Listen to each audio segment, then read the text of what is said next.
Chapter 16. Princess Dorothy. Dorothy Gale was sitting in one of her rooms in the royal palace, while curled up at her feet was a little black dog with a shaggy coat and very bright eyes.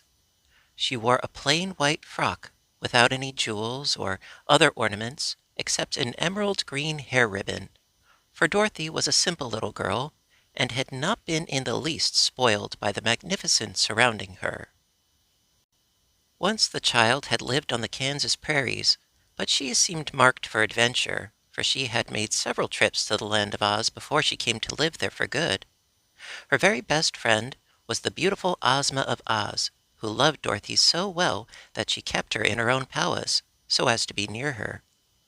The girl's Uncle Henry and Aunt Em, the only relatives she had in the world, had also been brought here by Ozma and given a pleasant home. Dorothy knew almost everybody in Oz, and it was she who had discovered the Scarecrow, the Tin Woodman, and the Cowardly Lion, as well as Tik-Tok, the Clockwork Man. Her life was very pleasant now, and although she had been made a Princess of Oz by her friend Ozma, she did not care much to be a princess, and remained as sweet as when she had been plain Dorothy Gale of Kansas.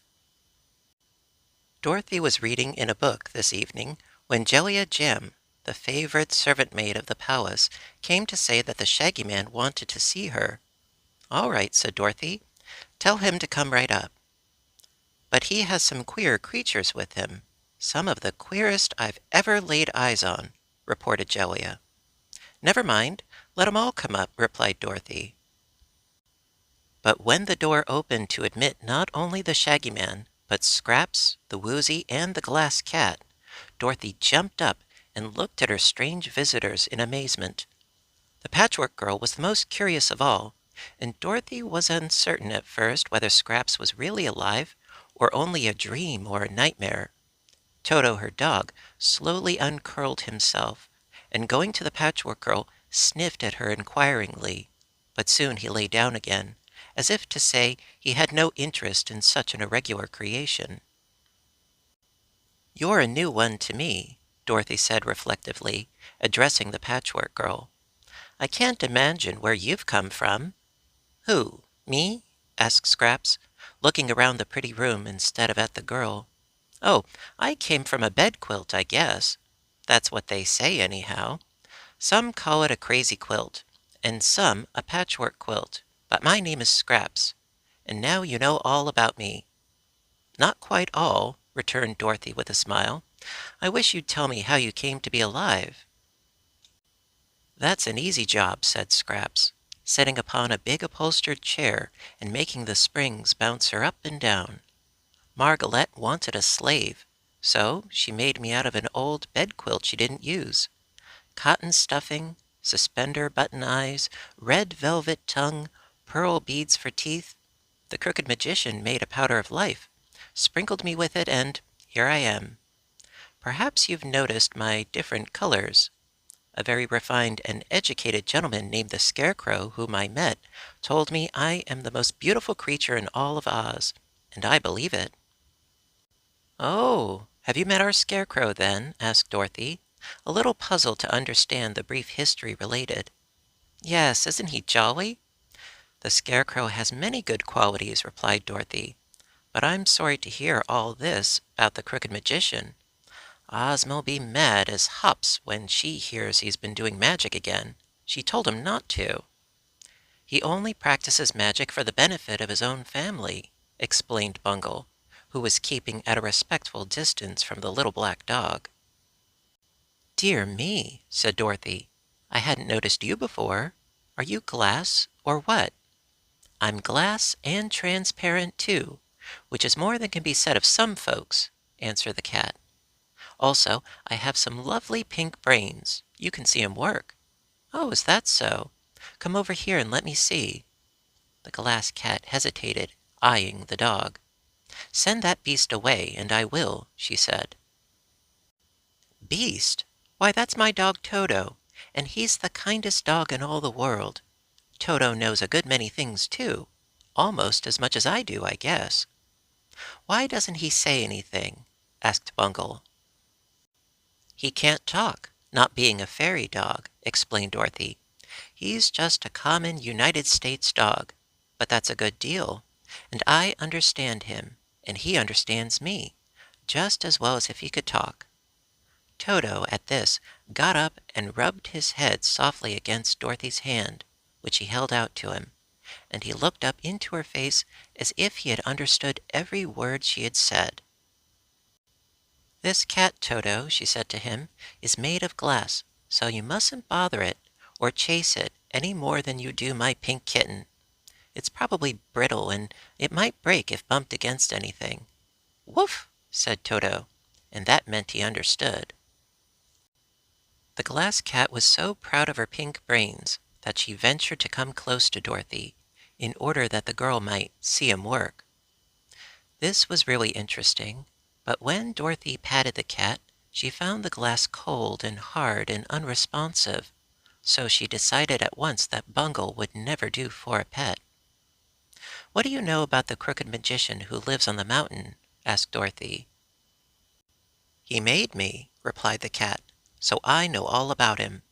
The Patchwork Girl is new, 3 or 4 days old, but I've lived with Dr. Pipt for years, and though I don't much care for him, I will say that he has always refused to work magic for any of the people who come to his house.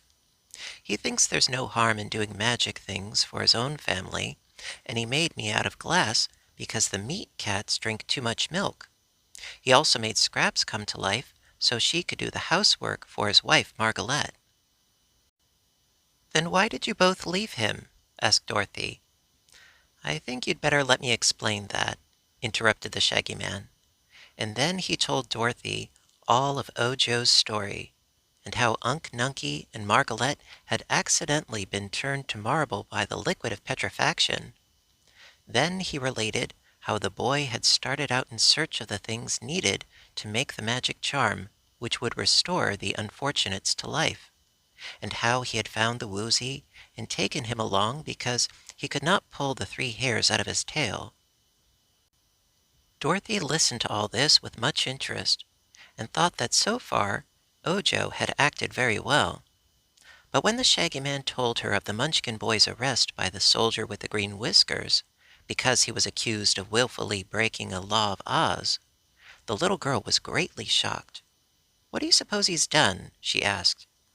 "I fear he has picked a 6-leaved clover," answered the Shaggy Man sadly. "I did not see him do it, and I warned him that to do so was against the law, but perhaps that is what he did, nevertheless." "I'm sorry about that," said Dorothy gravely, "for now there will be no one to help his poor uncle and Margaret, except this Patchwork Girl, the Woozy, and the Glass Cat." "Don't mention it," said Scraps. "That's no affair of mine. Margaret and Unc Nunkie are perfect strangers to me, for the moment I came to life, they came to marble." "I see," remarked Dorothy with a sigh of regret. "The woman forgot to give you a heart." "I'm glad she did," retorted the Patchwork Girl. "A heart must be a great annoyance to one. It makes a person feel sad or sorry or devoted or sympathetic, all of which sensations interfere with one's happiness." "I have a heart," murmured the Glass Cat. "It's made of a ruby, and I don't imagine it shall bother me about helping Unc Nunkie and Margaret." "That's a pretty hard heart of yours," said Dorothy. "And the Woozy, of course."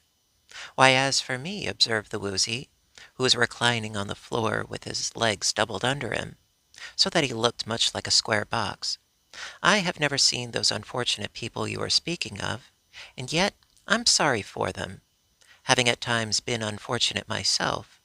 When I was shut up in that forest, I longed for someone to help me, and by Ojo came and did help me. So I'm willing to help his uncle. I'm only a stupid beast, Dorothy, but I can't help that. And if you'll tell me what to do to help Ojo and his uncle, I'll gladly do it." Dorothy walked over and patted the Woozy on his square head.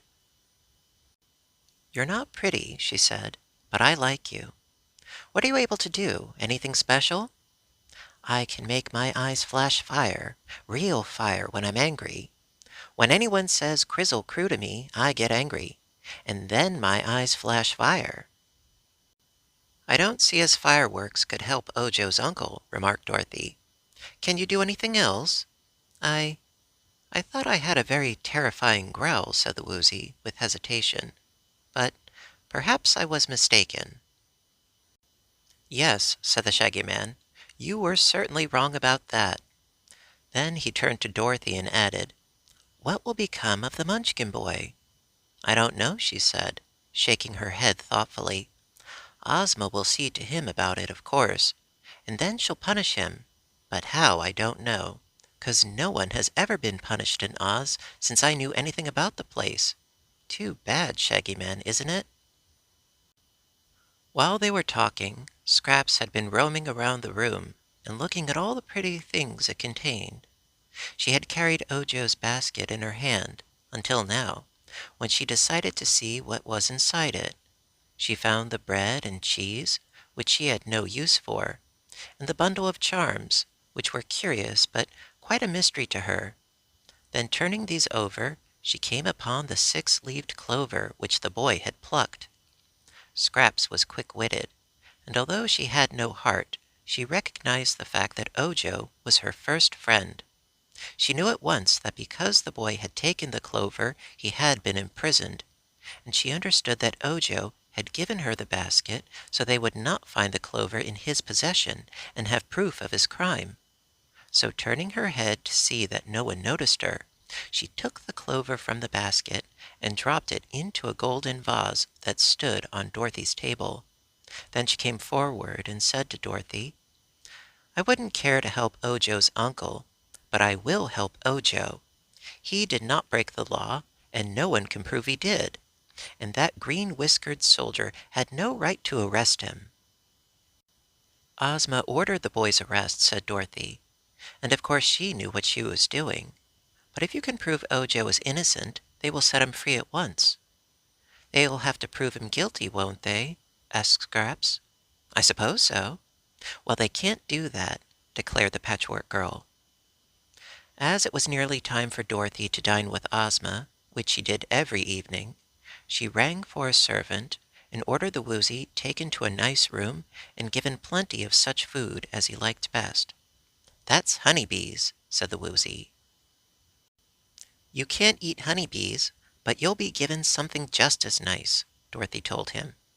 Then she had the glass cat taken to another room for the night, and the Patchwork Girl she kept in one of her own rooms, for she was much interested in the strange creature and wanted to talk with her again and try to understand her better.